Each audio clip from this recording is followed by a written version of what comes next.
So today I'm going to finish wiring up the relay for my oil scavenge pump, and thus far I've just been running it directly off the battery terminals. So when I would fire the car up, I would just plug it in, and now that I'm going to make it kind of a long-term thing, I'm going to wire the oil scavenge pump relay from the fuel pump relay, so that way you turn the key on, they both prime, then they shut off, then you start the car, you're cranking it, then you get the fuel pump kicking back on, and while the car is running, it's on.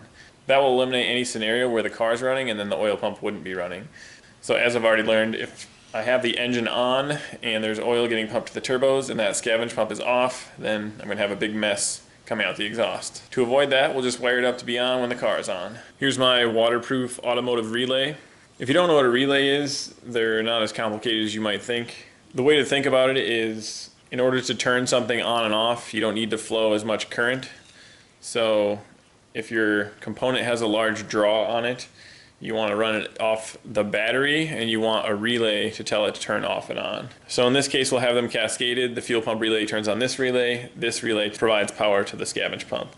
Then the draw is directly from the battery, not through the circuit of the relay. And with that, let's get to wiring this thing up.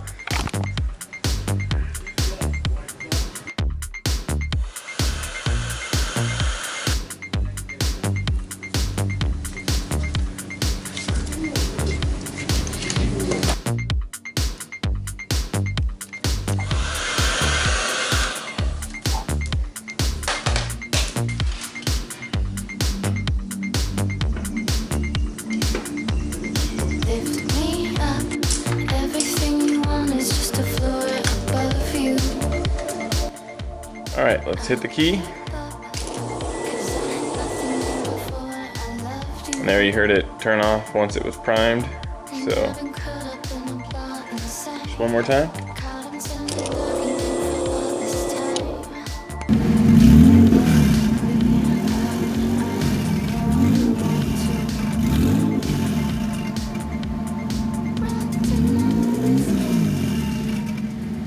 Alright, so today I've jacked the car back up and I've been messing with my oil feeds on the turbochargers, and I have been getting a lot of oil blow by through the exhaust and kind of pouring everywhere. So there's a couple different theories. They might both be true. So theory one, the 4 AN lines that are feeding oil to the turbos are a little bit much for what the Garrett turbochargers can handle.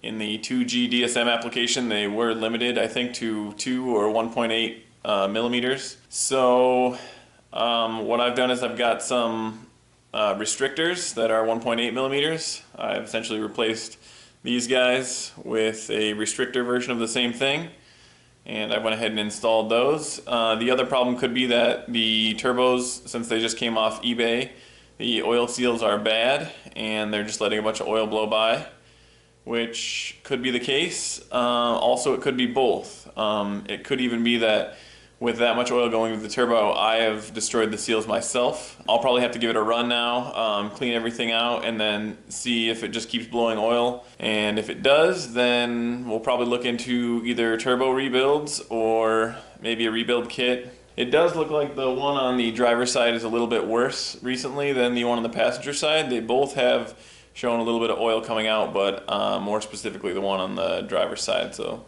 it's possible that that is the only one that has bad oil seals. So we will find out.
So recently my driver's side turbocharger has been being suspect of having some bad oil seals.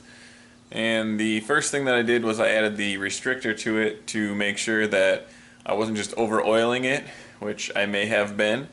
But with the oil restrictor, it still was leaking oil, and essentially the turbocharger was getting filled up with oil, which was causing smoke. It was causing oil to go in the intake.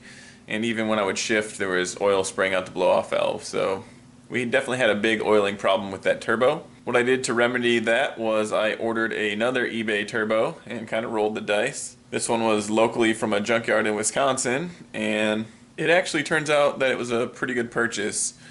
For like 50 bucks, I got a turbocharger that had been sitting on their shelf for 2 years because somebody had taken the compressor housing and essentially cut it right there on that turbocharger.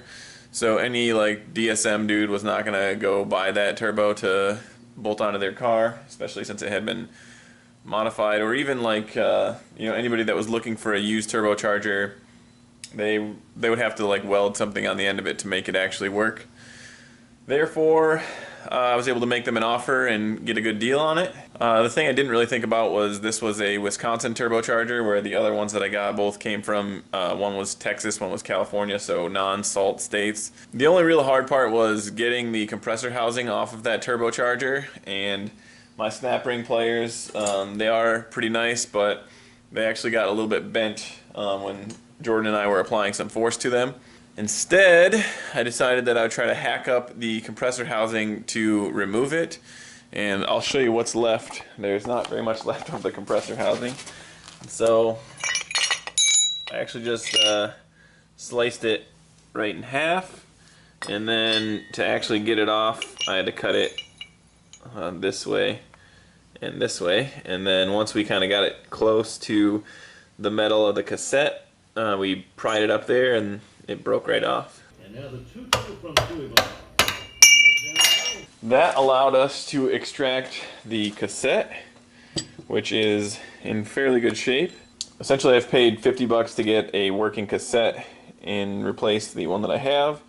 Now, it might just buy me some time. I can get this cassette rebuilt at my leisure, and then this cassette will work for the time being. So that's why essentially I have my turbocharger taken all apart here. And today my goal will be just reassemble the turbo. Once again, I've taken the intercooler off and obviously unbolted the turbo from there to essentially clean everything out, because there was oil filling the turbo, there's oil filling the intercooler, and then I will put it all back together, and hopefully this will be the end of my smoking and oil spray woes. I've been waiting on putting my exhaust together to until I've diagnosed this, because it's really easy to see whether there's a problem and which side the problem is on by not having the exhaust really bolted on there. Essentially, when it's running, you can see oil spraying out just one side, so that was the first clue in segregating it to that turbocharger. The other one seems to be working fine. What I'm going to do is, once I put it all back together, I'll take it for a ride. I'll check oil before, check oil after, make sure there's no oil getting into the exhaust again. I'll make sure there's no more oil coming out of the blow-off valve, because that is pretty nasty. But I hope this cheap junkyard turbocharger at least buys me some time until I have to rebuild the other one. So today should be fairly straightforward. I've just got a little bit of time here, so I'm going to reassemble the turbo and put it back on the car. It's actually mostly already reassembled. I just have to clock it properly and then stick it on the car. So this is what the turbo is currently. It's got the new cassette CHRA inside there from the other turbo. And now I basically just have to put the bolts in on this side. And then I have it roughly clocked where it needs to be, but I'll sure that up momentarily. And then I just got to put these things back on and bolt it down, and then put it back in its home right here. And so with the new CHRA, used CHRA I should say, we're hoping that we are getting no more oil leaking out the exhaust and no more oil leaking into the intake. So wish me luck with that part. Here goes nothing.